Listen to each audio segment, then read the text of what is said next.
Welcome to McPlum, simple solutions served daily. In this video, I will show how to change the battery in a Cadillac XT5 Easy Guide. Start by parking on level ground and engaging the parking brake. Turn off all electronics and remove the key from the ignition. Put on gloves and eye protection. Locate the battery and remove any plastic covers.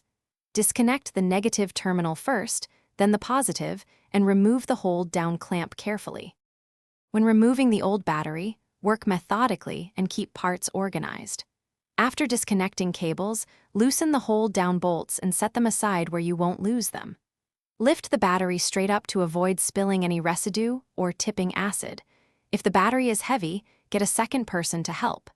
Inspect the tray and cable ends for corrosion and clean them before installing the new battery.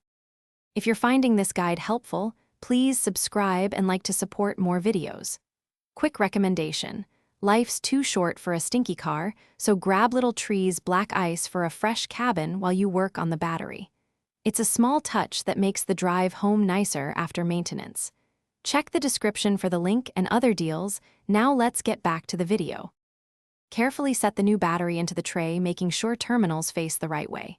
Secure the hold-down clamp snugly so the battery cannot shift while driving. Reconnect the positive cable first, then the negative cable to avoid accidental shorts. Tighten clamps until snug and check for any movement. Finally, replace any plastic covers, start the vehicle to confirm proper operation, and reset any saved radio or clock settings if needed. Thanks for watching. Stay juicy and subscribe.